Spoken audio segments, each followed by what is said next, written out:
Hi friends, அஸ்ஸலாமு அலைக்கும். இன்றைக்கி பார்த்தீங்கன்னா டின்னருக்கு என்ன சாப்பாடு செய்யலான்னு ஒரு வழியாக மத்தியானம் வச்ச சாம்பார் இருந்துச்சு, இட்லி அவிச்சாச்சு. இருந்தாலும் எனக்கு மனசு கேட்கலங்க, ஏதாவது ஒன்று காரசாரமாக சாப்பிட்டே ஆகணுமே அப்படின்னு சொல்லிட்டு தேடிட்டே வந்தேன் கிச்சனில். என் ஹஸ்பண்டுக்கு ஃபோன் அடித்து ஏதாவது வாங்கிட்டு வாங்கன்னு சொன்னால் அவங்க நம்மளை போட்டு திட்டுவாங்க, கடையிலலாம் வாங்கினா நல்லா இருக்காது அப்படின்னு சொல்லிட்டு. சரி என்ன பண்ணலான்ட்டு யோசிச்சுட்டே இருக்கும்போது முட்டை இருந்துச்சு.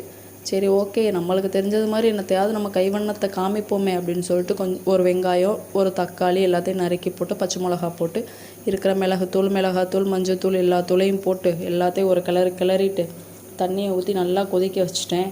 முட்டையை அவிச்சு போடலாமா இல்லை உடச்சி ஊற்றலாமான்னு ஒரே யோசனை. உடச்சே ஊற்றிடுவோம், அதுதான் நம்மளுக்கு நல்லா இருக்கும் அப்படின்னு சொல்லிட்டு 3 முட்டை எனக்கு ஒன்று, என் பிள்ளைங்களுக்கு 2 எடுத்துகிட்டு அப்படியே உடச்சி ஊற்றியாச்சு. அதையும் ஏன் சும்மா உடனே அதுக்கு மேலே அப்படியே மிளகுத்தூளையும் தூவி இப்படி ஒரு பரட்டு அப்படியே ஒரு பரட்டு எடுத்து வச்சு இட்லியும் வச்சு சாப்பிட்டாச்சுங்க.